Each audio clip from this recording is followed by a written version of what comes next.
This is the Etiology podcast.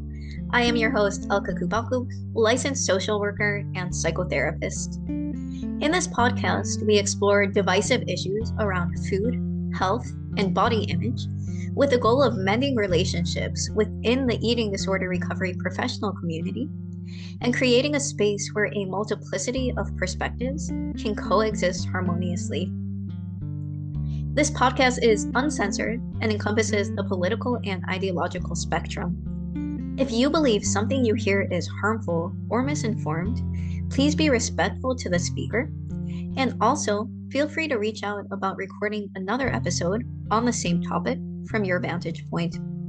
My hope is that if, as professionals, we can hold each other's stories with respect and compassion, we'll be better able to do so for our clients. Many of the hot topics in eating disorder recovery, things like health at every size, food neutrality, whether certain foods are manufactured with addictive qualities, actually extend far beyond eating disorder treatment and to the messages we hold about food and bodies in general and those that we teach to our children.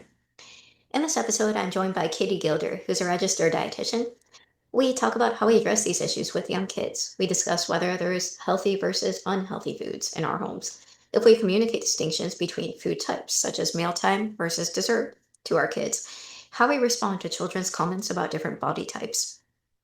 Katie is a registered dietitian with 15 years of experience supporting clients across the lifespan. She specializes in working with adolescents and young adults with eating disorders and has extensive training in family based treatment. Katie works through a health at every size lens and helps clients access intuitive eating. She is also a board certified specialist in sports dietetics and has a special interest in working with athletes. Thanks so much for coming on today. Yeah, I'm happy. Tell me about what you do in the eating disorder recovery world. I am a dietitian. I co-own a therapy and dietetics nutrition practice with a therapist that I worked with at a treatment center years ago. So do outpatient private practice now, adolescent focused. I do a lot of FBT. I also do have my board certification in sports, mostly just because I see a lot of athletes as part of the eating disorder world. But my hope is actually to maybe get to catch some things earlier and do some preventative stuff with that a little bit more. But for the most part, I do a lot of higher acuity outpatient actually. So, we're talking today about prevention and really about working with kids, not just kids who have eating disorder, but what are the messages we give our kids about food and body? Yeah. Talk to me about what you envision when you talk about doing prevention work. I have always had some we've got to do something to make this better sort of feelings, I think, right? And then I'm sure like many of us when we have our own kids, it's like, oh yeah, no, I have to do something to make this better because I can't imagine my child going through this. So just trying to help people sort of navigate that nuance that you can really care about your kids' health and well-being and understand the way that it is not still going to be appropriate to say certain things about them. And even if you offer or don't offer certain foods, to be super intentional about the language. How do we just Mhm. help people who never have bad intentions, but allow conversations maybe around their kids that shouldn't happen or things like that, because you can say the same thing to 10 kids and, 8 of them it rolls off and it never occurs to them to think about it again, and 2 of them are gonna be in my office in a couple of years because that was sort of the thing that was the last straw or that, Tinder match that got lit that then from there, they just, Mhm. have these things, right? I've worked with so many clients over the years that, there is a thing that somebody said at one time, and, obviously for it to stick out means that they already had some of that, personality temperament or early something, right? But and so to me, I always frame it to people it's just not really worth it. If we know that we could help people feel the same way, achieve some of these same health promoting behaviors, do a lot of the same good, and also decrease the risk, what is the argument against changing the way that we talk about things and try to help families and people understand weight neutrality or food neutrality or some of those things. Mhm. You started out by saying, now that I have kids, I don't want them to go through this. What is this? Mhm. Um, an eating disorder, right? Or like even like some of the subclinical stuff of just having a relationship with your body that you don't get to feel any sort of peace with, right? Or a relationship with exercise that doesn't get to be sort of focused on positives and doing it because you like it and finding that like relationship around enjoyment and maybe not always doing movement only for enjoyment, right? Like training for something or whatever, but having flexibility versus feeling like you do movement in a more rigid way or that sort of all or Mhm. nothing that like a lot of people experience where they're either on it 100% or they're not because that's sort of the way that exercise often gets talked about in our culture. But certainly, yeah, just like not feeling like you don't have value and worth depending on what you eat, what you look like, and how you exist in your body. Yeah. A punitive and controlling relationship with body. hmm And like even I think I know a lot of people who wouldn't like fall in the category of like having had an eating disorder who will tell you that they've like never fully felt super comfortable in their bodies, right? And so like For sure. that comes from the way that we just like talk about bodies in our culture, regardless of whether or not you get all the way that you can't let go of it in the way that we see like when it becomes a full-blown eating disorder, right? But I always talk about body image with clients as like a spectrum. And like, yeah, if you ended up with an eating disorder, you're about as far on that like negative side of the spectrum as you can get in terms of like how much it just consumes you, right? And then, yeah, there's a small amount of people that, you know, are all the way over here and like actually like their bodies and exist in a way that feels comfortable. And then there's a whole mashup of people in between, right? And like to me, it feels important that we recognize that it would be helpful for everyone if we change the narrative and the language that we use so that we're moving people somewhere more in the middle of that spectrum even, right? Versus I think there's a ton of people who feel really not great about themselves and that contributes to how they take care of themselves and show up in the world, whether or not they have a full-blown clinical diagnosis of an eating disorder. Can you talk about what some of those messages were for you? What kind of messages you grew up or any particular memories that stand out? Yeah, so that's funny. Like just knowing that we had this conversation today, I was thinking a little bit about that probably more than normal, right? And I like can't think of a single negative thing that was ever said about my body as a kid, and I still ended up with an eating disorder. So but like my mom talked about her own body, right? And like would look in the mirror and like I don't think was any more critical than the average 90s, 2000s mom, right? Like but that was still the narrative, right? Or like a lot of conversations about my body, even as a kid, in a positive framework of that, like my mom is very short, my dad was quite tall, like 5'2" and 6'2", and it was very clear that I was going to be tall. So like a lot of conversations about my body in terms of how tall and thin and like lucky I was at like 8, 9 years old, right? That then it was pretty easy for me to be pretty hyper fixated on like whether that was changing, right? Like, am I still having that? And so, even sort of that, right? Of like, that is why we just want people to not talk about bodies kind of in a comparative way or like focusing on what a body looks like as much because it just makes it really easy for that to be then the thing that a kid internalizes is like, oh, this is what is good. This is what people like about me. This is what I'm supposed to be. And if I'm not that anymore, what does that mean? So you got mostly positive messages about your body, but there was a judgment attached to those messages that was tall thing is good and short or higher weight is bad. Right. And like my brothers, like, and I only have brothers, I don't have a sister, but my brothers are identical twins and they also like had a different body type than me. Like they would have been like I remember like having to shop with my mom and them and like there was a husky section and like they were average sized boys, but like, you know, you gain weight, you grow taller, you gain weight. And so I don't think they ever really thought about it. At least they didn't talk about it if they did. But like there was definitely like an awareness that there were some people in my dad's family who were taller and thinner and some people who were broader. And like my grandma, I Mhm. distinctly remember, like, did say how lucky it was that, like, I probably was gonna be, like, not Mhm. broader like some of the women, and I was, like, 9, and I was like, "Okay, like, sure."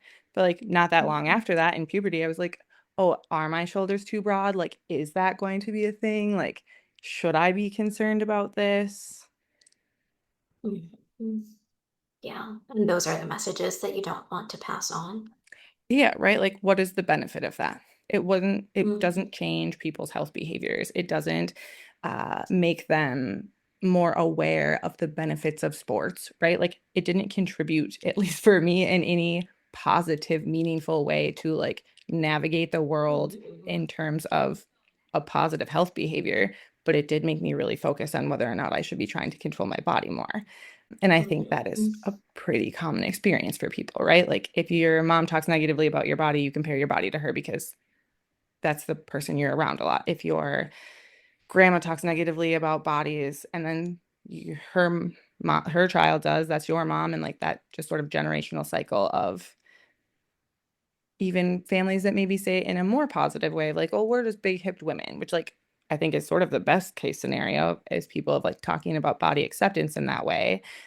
And still, right, that can lead to comparison of like, well, if I'm big hipped and what does that mean compared to other people at school or whatever, versus like people could just exist in bodies and we Mhm. could talk about it a little bit less and see how that goes. Mhm. Yeah, so you'd rather eliminate conversation about body shape altogether. Yeah, I mean, I think that's probably our best bet, right? Like, do I think that we're going to Mhm. get everybody to move towards a health at every size framework, more acceptance of body diversity in general in terms of like weight neutrality in medical spaces or some of that, like, I don't know, that would personally, I think would be helpful. I genuinely think that our better bet is just to have people understand that, like, you don't need to use so many words to talk about bodies, especially in front of children. Mhm. Like, that seems like an easier place to, like, have the framework start of, like, you just could Mhm. not talk about bodies so much in front of kids. Let's start there. Like, let's not focus on what Mhm. bodies look like so much and see if that helps us move the needle even a little bit. And then whatever else needs to happen in terms of medical spaces with weight and acceptance and all of those things can be determined for people who have more ability to not internalize their worth around their body and some other things. Mhm. Yeah. Another thing I heard in what you were describing is the power of words. And when you're talking about how for 8 out of 10 people, those words will float off, but then you'll have two people who will wind up coming to see me in my office, two people who will develop an eating disorder. And when I think as someone who is tends to be like hyperfixate on things or have this sort of like gut level fear that I'm going to do something that is like catastrophically wrong at some point.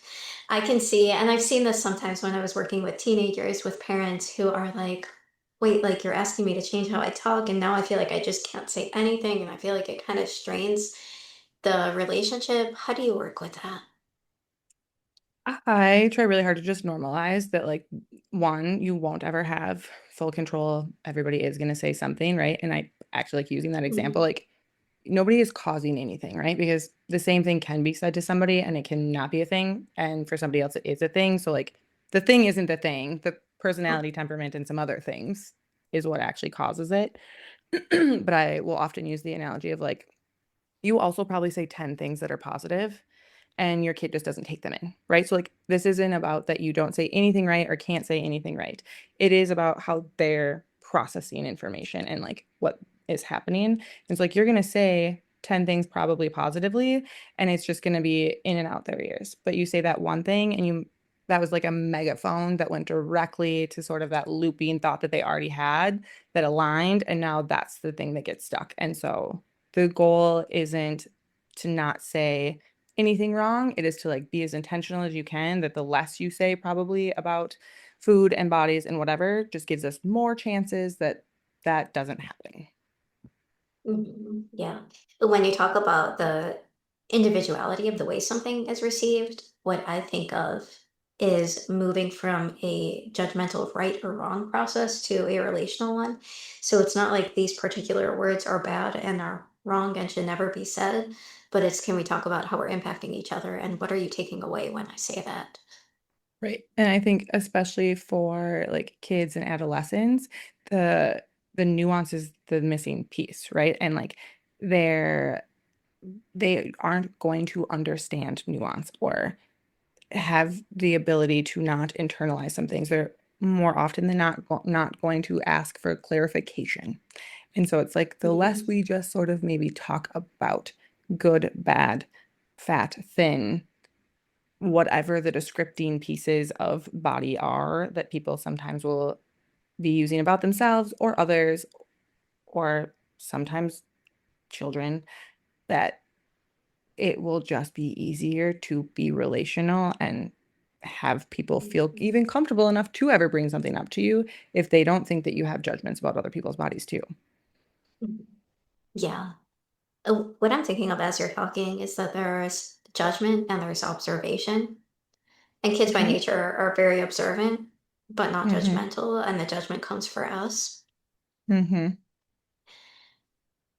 Your child comes home, picks up on something, and says, let's say my kid, my 5-year-old, comes home and says, we're small people, we're very short.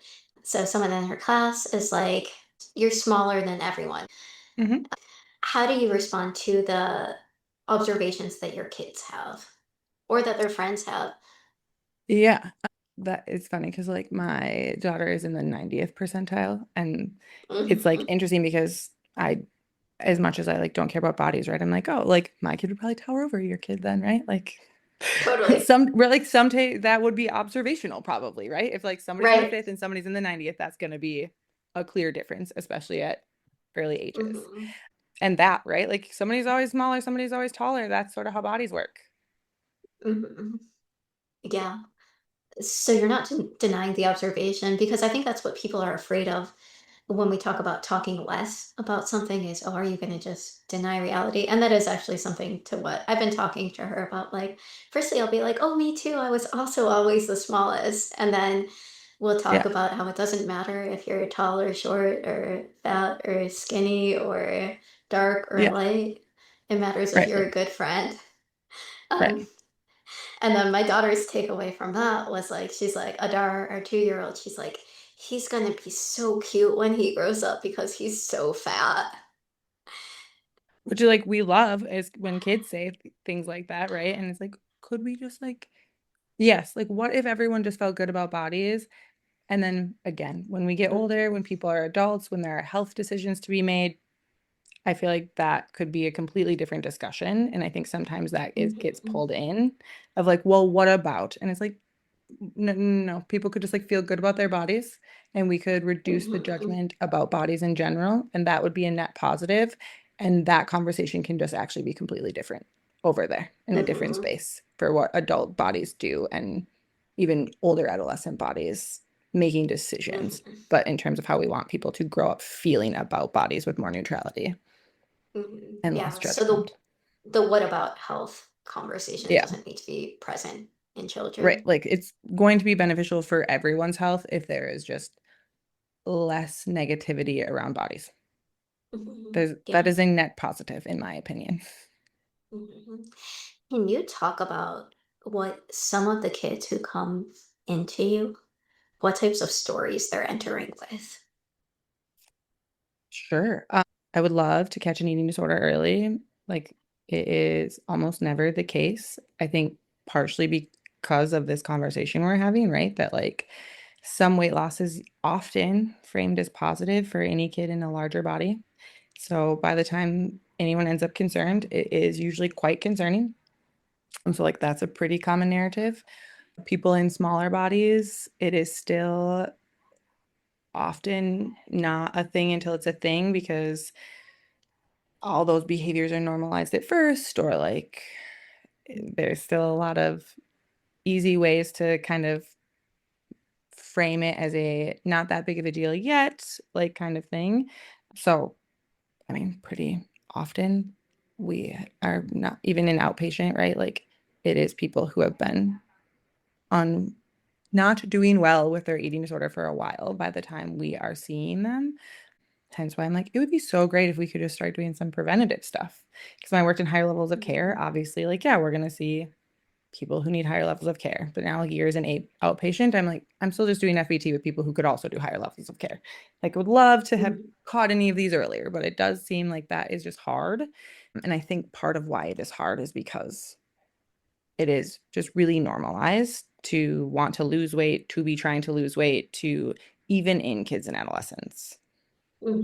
So what you're saying, I think what I think of most immediately is the stories people get about you need to lose weight. Or I remember a kid in group saying, my pediatrician told me I need to lose weight, and now I'm here and you're telling me I need to stop trying to lose weight. Mm-hmm. But aside from those messages, what you're saying is also that people don't catch eating disorders because they think it's something good that's happening. People Mm-hmm. just judge weight loss good without any understanding of what is facilitating that. Right. Or even the initial weight concern, right? Like, so maybe this kid didn't even lose weight yet, is like not that uncommon, especially with adolescents, that like they're not gaining appropriately as much as they're also not losing. But that just like it being so normalized that being really focused on wanting to control your body and look a certain way is just net good, always good, not concerning, totally fine. It's like Mhm. a lot of times that's really not true. Like more often than not, even again, if kids don't develop full eating disorders, that just like the way to think about control over your body versus to think about taking care of your body is a really big difference. And that is typically tied to weight. And if we could untie weight from the narrative there, it would likely be easier to help, especially kids and adolescents, navigate the world in which they are doing things around health and taking care of themselves, that one doesn't end up as black and white, and two is not focused on controlling their bodies. Yeah. Something that I was starting to touch on before is, so you're saying for adults, there's really no reason why we need to be talking about bodies, about really our own or about a child's, and about bodies, appearance, shape of your body, particularly not with judgment. Yeah. Um, to what extent is the goal to teach kids the same, or are you more so we talked about like noticing their observations and allowing them to be observations? Yeah, I mean, I think that is if we didn't add the judgment, which is, I think, what typically ends up happening when adults talk about stuff in front of children, it's a lot easier to just confirm that there are bodies that exist that look different. And then for the vast majority of the ages, that's probably the end of what any appropriate discussion would be. Your 5-year-old doesn't need to have any more information even about like why that necessarily is, right? As people get older, if they had more nuanced questions, adolescence, whatever, like maybe that could be a time where you have to determine for your family's norms how you want to talk about that. But at least for younger children and developing brains, there is no necessary conversation other than the way we talk about any other like observational differences in the world. Like, yep, that there are things that are different. Some people's hair is Yeah. different, some people's skin is different, some people's bodies are different. Some people Mhm. need mobility aids. Yeah, that makes a lot of sense because I think the other concern that I have when I think about creating less conversation, because as a therapist, I'm always trying to create more conversation, is that in the less conversation, you're communicating a kind of fear or judgment. So, for example, I've had this where, let's say, kids who maybe I taught when they were little will see me as they're older and they'll be like, wow, you're so short, or just like a random person. And Yeah, then the parent will be like, shh, don't say that, it's not nice. And I'm like, actually, the child was right, making an observation, but you're the one who's adding a judgment to it. right. Like people are just short and people are tall and people are Hmm. smaller and fatter and all the sizes in between.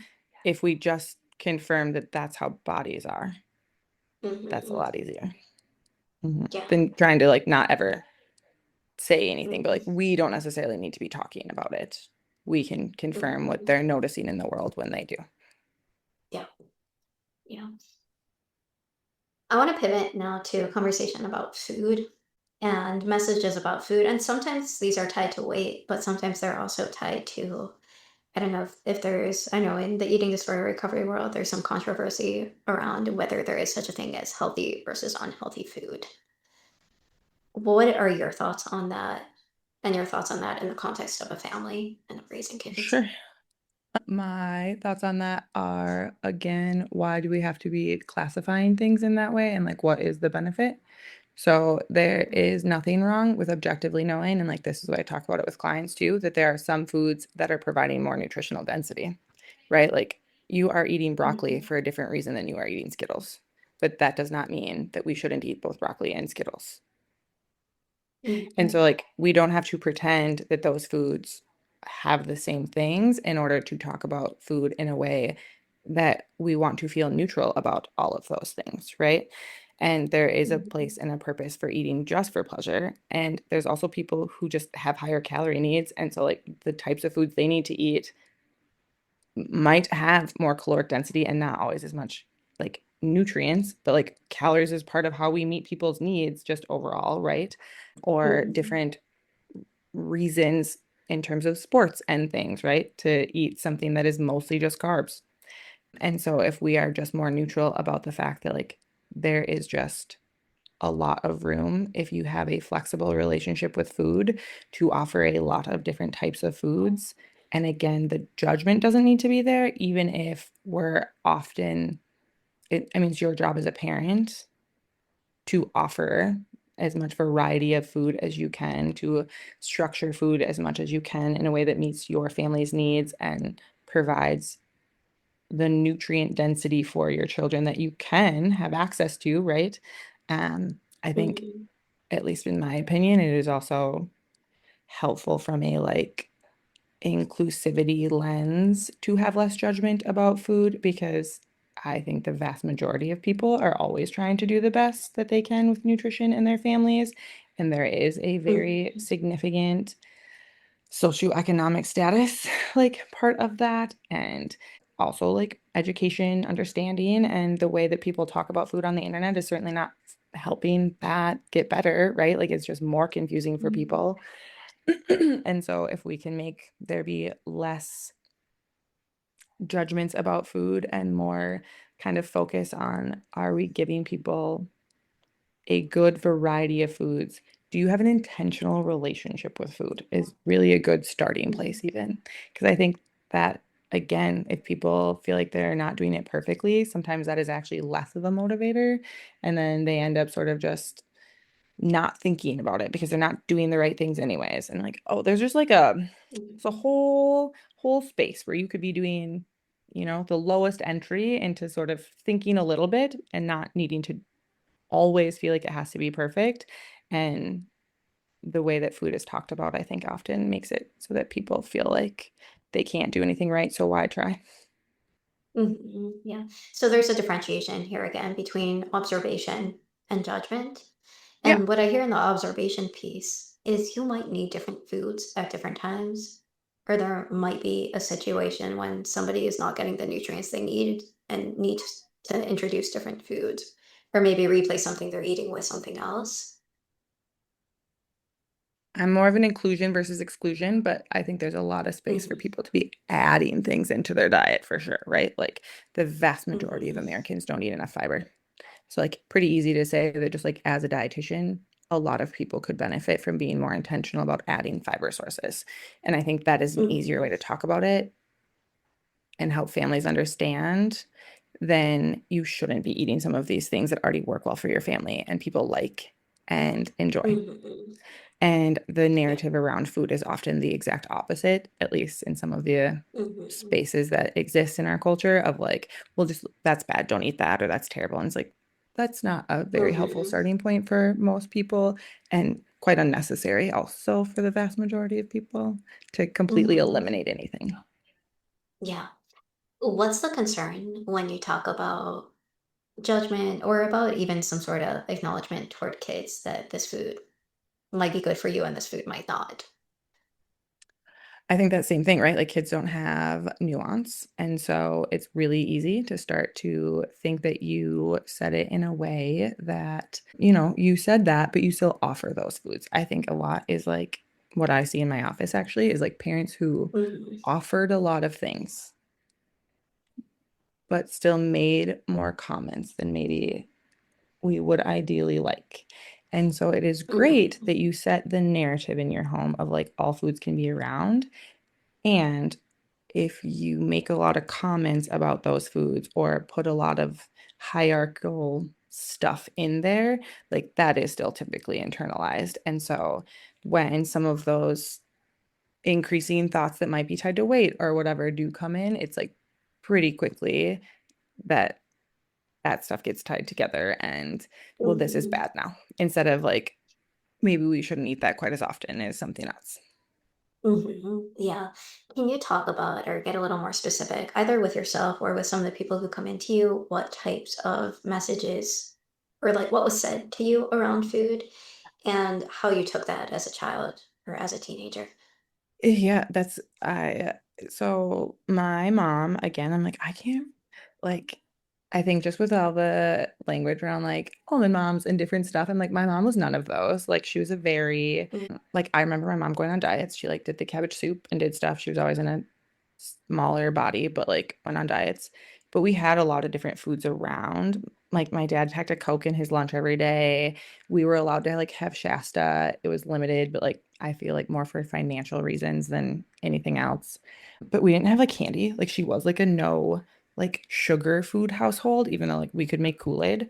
And I have like a distinct memory of my brothers and I sitting on the counter when they were, I don't know, some, like we were by ourselves. My dad worked nights. He was probably sleeping and my mom had stepped outside to garden or something. And we were making the Kool-Aid and we were sitting and rolling gum and sugar and eating it as though it was candy. Because we just like Mhm. didn't have a ton of candy around. And it was like the one thing that was like definitely restricted in our household. And so like the one thing that was restricted is also the one thing that then we were like super hyper focused on, right? Even though we had plenty of Mhm. access to sugar.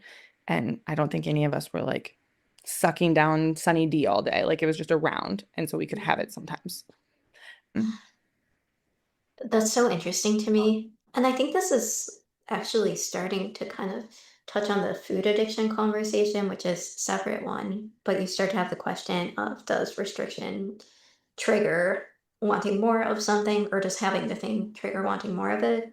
And I actually come from the opposite, where in my family there was a lot of candy. And I remember as a kid, like, kind of sneaking candy or, like, finding the bag on top of the fridge and eating a ton of it, and we, like, only ate, like, noodles and cheese for dinner every day, like, it was not, and so, like, I did not have I don't know if you wanna if you don't like the word healthy or not, but I was not, like, eating a nutritionally adequate diet as a Yeah. kid. So I think I do now personally tend more toward just I don't want to have something that I feel like I have to be moderating. So I'd rather not have it. And if they have it outside the house, that's fine. I did have the experience of candy being made specifically so kids will want more of it. And as a Hmm. kid wanting more of it and just like really having a lot of candy in ways that weren't good. So I tend to, I guess we try to fill in whatever we're missing as kids. Yeah. I mean, I think my, like, so my household is very much the division of responsibility now with my child, which is Mhm. everything's going to be around, but we structure how it is given and everything is super neutral, right? And I think Mhm. that's my partner like grew up in a pretty typical household with food. Like I think they had a good variety of stuff around. I think their parents still probably had dessert rules and things, right? And so even for him, it's like a little bit hard why we say no to things to like grasp. Mhm. And I'm like, well, we don't ever say no because of the food is like the main thing that he will be like I will say no to my child when she asks for something, but I will say no whether she asks for chocolate or something else. And so like sometimes he'll say Mhm. like, "Well, no, we don't have that for breakfast." And I'm like, "Incorrect." And he's like, "What do you mean that's not Mhm. correct?" And I was like, "It's we're just not having that because that's not what I offered." I was like, "I don't even want you to like clarify whether we have chocolate for breakfast or not. Like sometimes I will give her chocolate for breakfast. As long as we are Mhm. in charge at this age, everything goes. But like the narrative is that we're in charge because that's the way that we can make it the most neutral is that we're always Mhm. offering, right? Like that's the division of responsibility. Like I'm not going to get in this fight with her about anything because that's Mhm. just the relational thing is that like, well, we're always in charge of what's offered. You're always in charge of what you eat. Is that what you mean by division of responsibility? Is Yeah. it's up to And us to so, offer and it's up to you to eat? yeah. And I think, right, like that's, he like very much is gets it, but like in those moments, even he gets tripped up. I'm like, okay, so it's not, I'm like, no, no, no, Hmm. no. Like, I don't even want you saying you can't have that for breakfast. It is just, that's not what we offered today. I'm like, just so neutral. The most That's neutral you could ever so, be. hmm that's so counterintuitive for me because I'm someone who likes to explain and I don't like blind rules or blind authority. So that's what I find myself having to push back to is like, if I'm doing something, if there's a legitimate reason for it, I can speak it out. And if there's not a legitimate reason for it, I shouldn't be doing it. Yeah.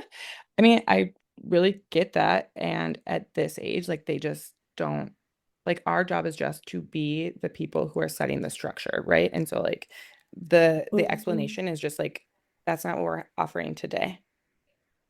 And then Hmm. we are super intentional to offer a large variety of things on different days and different times. And I mean, a large variety. Hmm. She's 2.5. So like how many different breakfasts does she really eat? But like I will Hmm. specifically give her something that she's maybe asked for in the last week that I hadn't offered yet. But when I offer it, so that like instead of getting into fights about it and how often she can have it and all of these things, like the tone of our household is we offer the food, you are always allowed to choose whether or not you eat it because that Hmm. is our job is to offer the types of foods and your job and your body is to decide how much and if you want to eat these foods. Hmm. Yeah, she's still very young. Hmm. So in some ways your authority won't be questioned quite as much. Though I guess even if it is, it's up to you what boundaries you set. Oh yeah, I mean, she like will scream, "No, I want it right now," already, right? And I'm like, Totally. yeah, like totally Yeah. get that.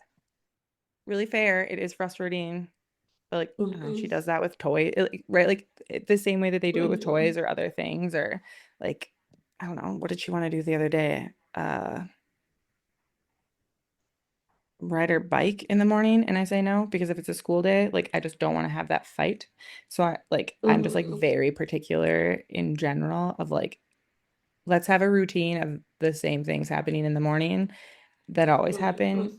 and not anything else so that it's not like, oh, today I let you do this, but tomorrow you can't, because that is confusing for them. And so Yep. kind of the same with food, right? Like the through line is that I offer food and I will offer lots of different types. Hmm. And that is the all the time thing you only have to understand is like I will offer it. Hmm. You can choose from whatever I offer.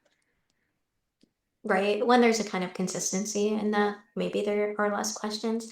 What is the concern in explaining to a child or saying even just um this is not a breakfast food, or I don't know if you would do like dessert after dinner.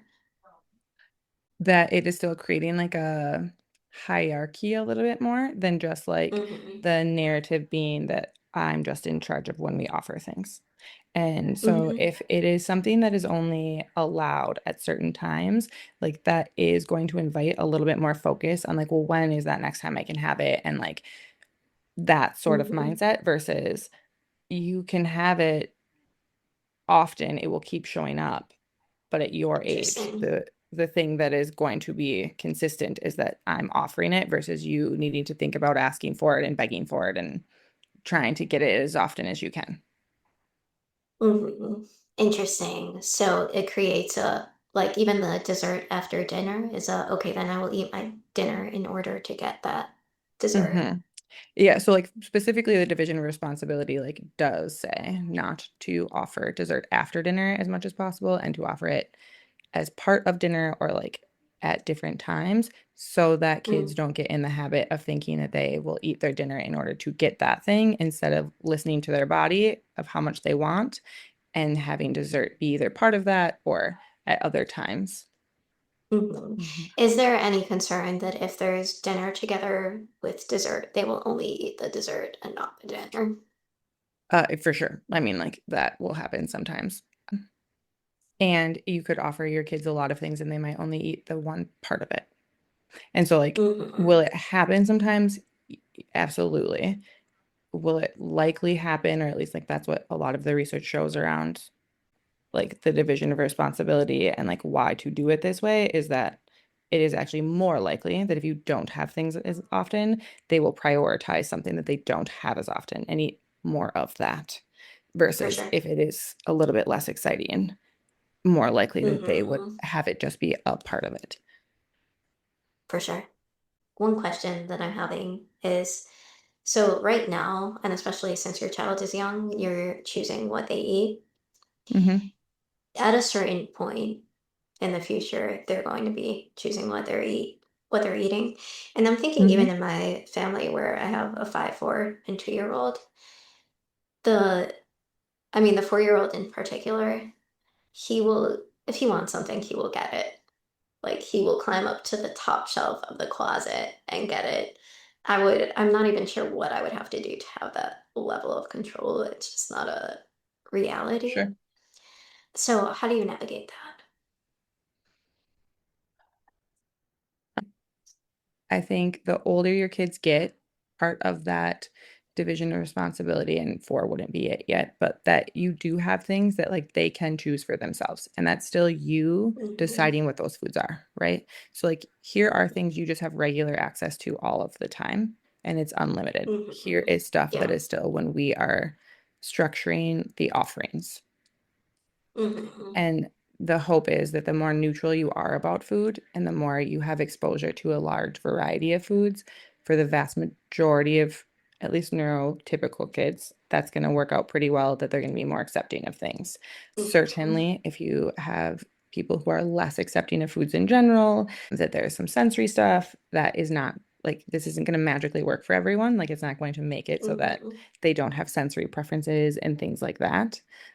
And at least in my opinion, there's still something to be said about like being quite neutral because I've also had a lot of mhm, clients who have a lot of like ARFID, very selective eating as young children. mhm, And even though those foods are given to them all the time and nobody like restricts them from them, there's still judgment about it that they like understand that they are not eating like the quote unquote healthier foods or whatever. And it often then as they get older, they have more self-consciousness around that. And I have mhm, had a lot of children with eating disorders that have anorexia but had ARFID before. And because they have so much mhm, judgment about the like 10 foods that they like, or they only like those types of foods, they just eat almost nothing because they don't eat those foods mhm. because they're unhealthy, but they also don't accept any of these other foods. Yeah. So you might, when like in the division of responsibility, you might have with an older child, there is a differentiation between types of food because there are then the foods that they can access at any time and the foods that they can't. Hmm. Oh, what is the message they're receiving about that? Why some you can, some you can't? Or is there a message about it? Or is it just this is the way our household is? So you always get to decide within the division of responsibility also like where things are eaten, when, Hmm. right? Like, and so some of it can just be that. Like, I don't know, do you want your 5-year-old to have access to ice cream? Probably not, not only because it's ice cream, but because then you have to clean up that mess.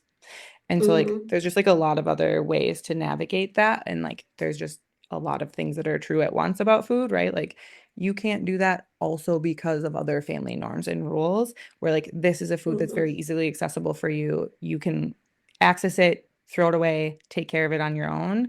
And so here are Hmm. snacks that are very easy and accessible for you. Here are snacks that I help with. And Hmm. probably like if, with an 8-year-old, I would maybe not necessarily have it with dessert in the same way that I would with a younger kid. But that's sort of the hope is that as you have neutralized those foods and you provide the structure in terms of like regular eating, enough different types of foods that help with fullness and other things, Hmm. that yes, kids are going to like dessert, but it is not going to be this thing that they like so much more than other things and that they like Hmm. prioritize more than other things and they know they do have regular access to it. So like if you have Oreos in your house, will your kids eat Oreos? Yes. You're buying them so that they eat them. Like the idea isn't that Right. they'll never eat them. It's that you raise kids that won't eat a sleeve of them at a time because you only get them every so often. And that comes from the neutrality and teaching them to listen to their Hmm. bodies and having kind of you said, right? Like you guys didn't necessarily always have as much variety or like proteins or other things at meals that like, yeah, that is part of it. You have to help them like learn fullness. Hmm. And that when they're little, the way you do that is just by offering those foods in a structured way throughout the time versus saying like you have to eat protein in order to feel full. Hmm. Yeah. So there's a belief there that they don't need to know the particular impact of different nutrient groups. But if they're given them and they're A, nutritionally satisfied, B, have a good relationship with their body, and C, don't have judgment around food, they'll naturally gravitate to what they know feels good because they've experienced it. Hmm. Yes. Mhm. And like if And your that, kid eats a yeah. lot of sugar and has a tummy ache, the like language isn't that you just like tell them that's not true. You can say like, yeah, sometimes you might get a tummy ache if you eat a lot of one thing like that. Like, and Mhm. depending on the age, again, you would either not say much other than that or like maybe help them be curious of like, do you think you would do anything different next time? Mhm. Would you ever, and I hear a no to this, but tell me if I'm understanding correctly, you also wouldn't tell kids even like the pure, I don't know, scientific impact of particular food groups, that this type of food helps your body do this, and this type of food helps your body do this. I think that Or is is there's that? like a little bit more maybe I don't know. There's not like a disagreement at all, but I think there's definitely like space where some people are like, it is helpful if we tell them the things it does with food.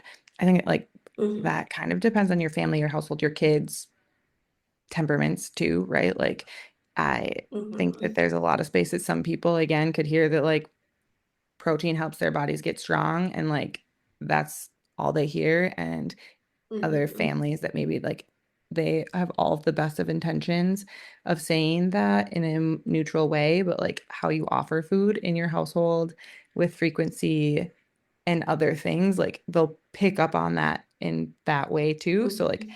if you say that and are neutral and you actually do have lots of different foods around versus if you Mhm. say the right thing but you still don't offer it very often and like there is a clear hierarchy Mhm. in your household, then kids kind of know Yeah. that. So like, are you Mhm. saying the things and also having lots of different types of foods around, or are you saying maybe you don't say anything is bad, but you clearly don't have those foods around and you are like focusing on the good of other things?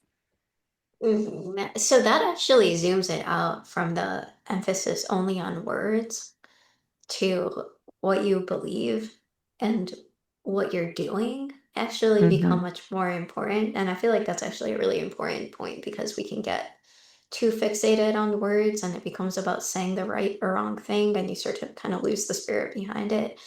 Yeah. But the key is there if you're describing the nutritional impact of food and it's really just pure information and you're offering variety of foods and communicating in the way that you live that there's no judgment, there's no good or bad, then it's okay. But if oftentimes those sort of nutritional that kind of nutritional information can actually mask a lot of food judgment.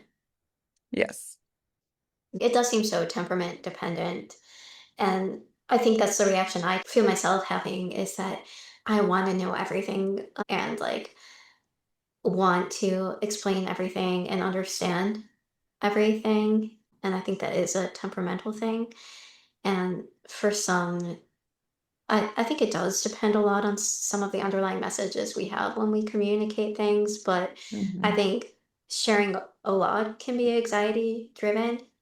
And also withholding can be anxiety driven, that this information is somehow dangerous and will hurt you if you hear it. Sort of like the example I was talking about where the parents like to the kid, don't say she's short, which is communicating this is somehow like a dangerous thing that you shouldn't talk about. Right. Yeah. I mean, I think sooner than I would like, my kid is going to come home and ask me what somebody else said. Right. Like, Mhm. right now, I have a lot of control over the spaces that she exists in. And even when she's a Mhm. little bit older and like goes to a play date at someone's house that like, yeah, I probably know them from school. I have interacted with them, but like, am I going to know exactly the language of food in their household? No. Right. Or, Right. I mean, it already happens. I don't call foods treats and like daycare does. And I'm like, yeah, Mm-hmm. like some people call treats like snacks treats, and some people just make everything a snack. We're really everything's a snack household, but like it's fun when we get to have different types of foods, right? And like, Mm-hmm. yeah, it will always be about how you like kind of navigate that information that comes to you too, rather than making it like, oh, we don't talk about that or we don't say that. Like, oh, well, how did you Mm-hmm. hear that? And what did that mean to you? This is how I think about it. And like, that's Yeah, kind of anything, whether it's food or body or exercise or, for sure. Yeah, how you help them contextualize what they heard and understand it yeah, within the framework of what you've taught them as well. yeah, Can you talk a little bit about picky eating and how you manage a kid? I was one of those kids. I have one of those kids. Um, yeah. yeah, a child who, let's say for me as a kid, I didn't eat any fruit or vegetables. I would get grossed out of food, like with like one wrong. Like I had an apple that had a seed in my lunch one day, and I stopped eating apples forever. Yeah. I mean, I think there is just so much variation of why people are picky eaters and selective eaters and so many things that go around that, right? So like Hmm. again, the main framework that I would work from is that pressure is typically a net negative with relationship with food. So Hmm. you would offer different types of foods, be intentional about that as sort of the starting point with a kid who seems to be pretty selective versus trying to force it. And then kind of as you are navigating that, are there other reasons? Is there some neurodivergence? Is there other sensory things at play that it is not specific to food? And how are you navigating that in general? Hmm. I This is mostly anecdotal, but like in my practice, it is very fascinating the number of people that I think it was actually childhood OCD that like is partly their picky eating. Because then when I'm Interesting. working with them when they're a little bit older, I'm like, this is like not necessarily showing up the same way that like other selective eating is. And as I like ask some questions and we like get farther along in Hmm. sort of working towards more intuitiveness with eating when they've kind of like been refed and doing stuff, I will often be the person that's like, have you ever like talked with your therapist about any other sort of like thoughts like that? Or like contamination stuff will Hmm. sometimes be coming up too with food. And I will be like, maybe like go get assessed. And like more often than not, like they Hmm. do have OCD. And it seems like maybe food stuff was one of the first places that showed up. And it will be like pretty Hmm. young, right? Of like sort of just like these ruminating thoughts. And like it's easy to just say, well, like that's yucky or I don't like that. And what a kid actually means is Hmm. like, that was sort of scary. I have a bad feeling about it. Hmm. So that is not necessarily like anything other than there just does really seem to be a large spectrum of why people don't eat certain foods. And stopping offering foods is one of the things that Hmm. we see the most. And that would be the easiest intervention for anything, right? Whether it's sensory, texture, or whatever, is like if we don't pressure people, but we also continue to offer people, that does at least set the Hmm. groundwork for progress there. And then Yeah. what other interventions need to happen is probably more specific on what are some of the other Hmm. co-founding reasons that there is that selectiveness. Yeah. So you're removing any pressure and alongside that continuing to offer the food. So there's a chance that they might be hungry one day or they're getting some exposure to it. Yep. And sort of that Um, same like neutrality of like, it's really easy to fall into a pattern of like, well, you don't like that or you do like that.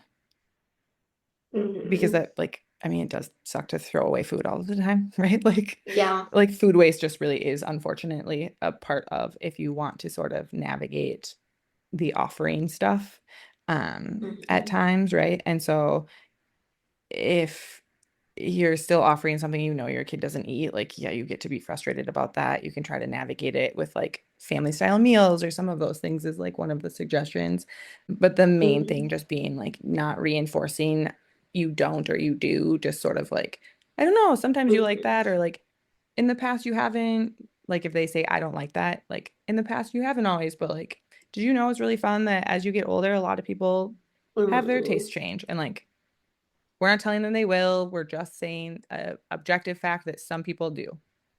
And like nutritionally, like you do get to navigate that with, like I personally am of the mindset like inclusion versus exclusion, right? So like there are just like a lot Mhm. of foods Like, I don't love that everything has protein added now. And I also do think it's super helpful for people with some sensory and like texture stuff that there are a lot of foods Mhm. that have extra nutrients now that exist that didn't before. And that is super helpful. Like, I have Mhm. suggested protein waffles to RFID kids. There is one type of Yeah. noodle that like is the most similar that like most RFID kids will still eat that has protein, right? Like that is Mhm. where you get to be like, okay, you don't have to explain that to that child, but you get to, as the parent, be offering some foods that are going to like help meet their needs and are still acceptable while you still offer maybe some of the meat is typically like one that is not very well tolerated, or tofu or beans by kids that have some Mhm. stuff. And it's like, well, you can also get in some other foods that meet that Yeah. need without going into more detail than they need. And as far as they know, they're eating a waffle, Mhm. and you get to know that it's offering some more nutrition. Yeah. Is there any concern that as they get older, when they are making more choices about their foods, there will be some sort of nutrition deficit or, um, yeah, I will say that that was true for me. I didn't have a lot of nutrition education. Maybe that's in part, again, why we try to add what we were missing. Um, Yeah.